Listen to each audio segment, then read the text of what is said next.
Film dimulai dengan diperlihatkan seorang wanita yang bernama Nona Lena. Dia sedang menemui pacarnya, seorang nelayan yang bernama Tuan Arthur. Nona Lena memberi kabar baik ke pacarnya itu kalau dirinya mendapatkan beasiswa untuk melanjutkan sekolahnya di Manila. Tuan Arthur yang mendengarnya sedikit senang, tapi dia lebih bahagia kalau Nona Lena lebih baik tinggal di kampung, karena Tuan Arthur tidak mau jauh-jauh dengan pacarnya itu. Tapi Nona Lena meyakinkannya akan baik-baik saja. Hari berganti, Nona Lena sedang bersiap-siap akan berangkat. Ibunya yang baru tahu anaknya mendapatkan beasiswa dan akan pergi tidak terima. Ibunya marah-marah tidak setuju anaknya melanjutkan sekolahnya. Tapi Nona Lena dengan pendiriannya akan tetap pergi demi memperbaiki perekonomian di masa depan. Ibunya yang terus marah-marah akhirnya mengusir Nona Lena, dan menganggapnya bukan anaknya lagi. Nona Lena yang bersedih akhirnya dibawa oleh Tuan Arthur ke rumahnya. Singkat cerita, Tuan Arthur akhirnya mengantarkan Nona Lena ke terminal. Sebelum berpisah, Tuan Arthur mengingatkannya di Manila jangan sampai tergoda oleh pria lain. Nona Lena dengan santai menjawab tidak akan pernah berpaling dan hanya mencintai Tuan Arthur. Nona Lena akhirnya pergi, mereka berdua pun untuk sementara berpisah.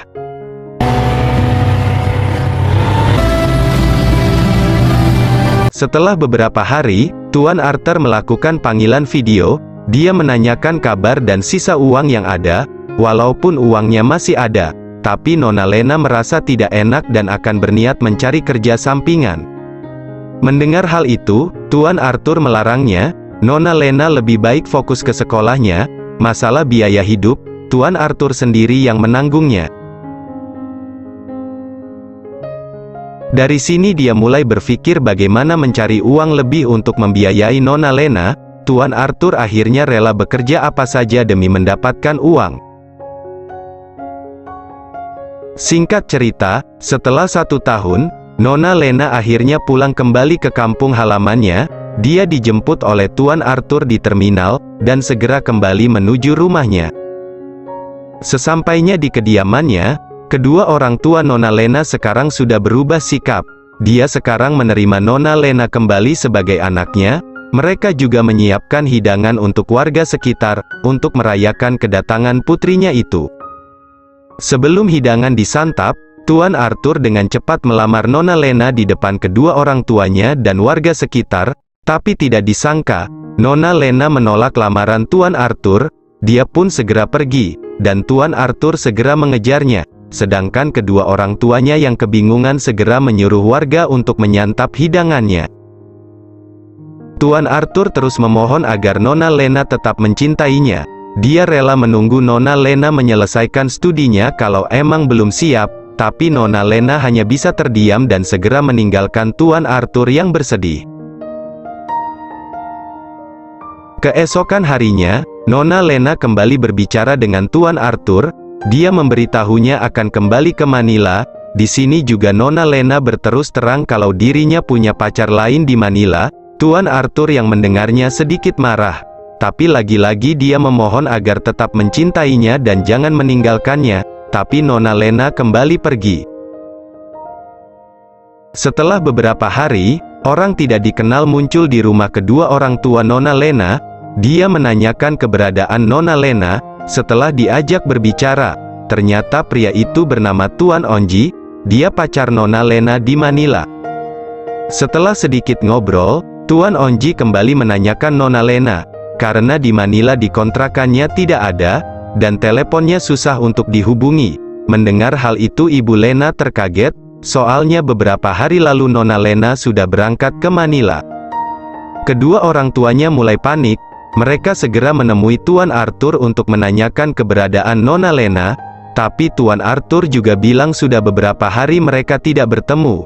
Di sini juga Tuan Arthur mengetahui Tuan Onji pacarnya Nona Lena, dan melihatnya secara sinis. Tuan Arthur hanya bilang akan membantu mencarinya. Apabila menemukannya akan segera memberi kabar kepada kedua orang tuanya. Singkat cerita, di suatu tempat, ternyata Nona Lena sedang dikurung dan disandra. Setelah beberapa saat, Ternyata itu semua perbuatan Tuan Arthur. Dia melakukan itu karena sangat mencintai Nona Lena, dan tidak mau berpisah dengannya. Di sini juga diketahui, Tuan Arthur rela berkorban untuk membiayai sekolah Nona Lena dengan bekerja apa saja. Dia rela menjadi tukang bangunan, pemandu wisata, bahkan mengedarkan obat terlarang, dan yang lebih menyakitkannya lagi, dia rela dijadikan budak oleh laki-laki yang suka makan timun. Semua itu dia lakukan demi Nona Lena yang sangat dicintainya, tapi faktanya, Nona Lena telah menyakitinya sehingga sekarang dia memiliki rasa dendam yang mendalam.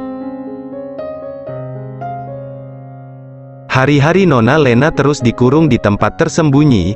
Di tempat lain, kedua orang tuanya terus khawatir, dan meminta pihak kepolisian untuk membantunya. Suatu ketika, Tuan Onji yang masih berada di desa secara diam-diam masuk ke rumah Tuan Arthur.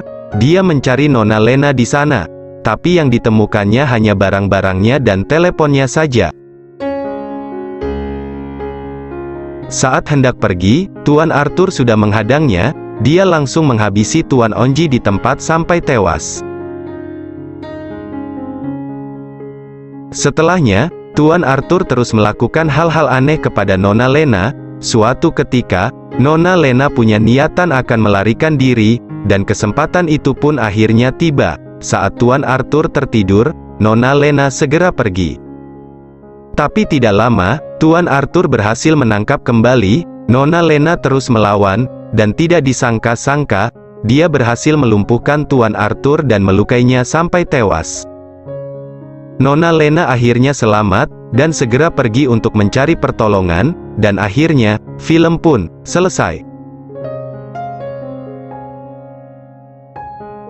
Pesan yang bisa diambil dari film ini adalah, kamu bilang di hatimu hanya ada aku satu.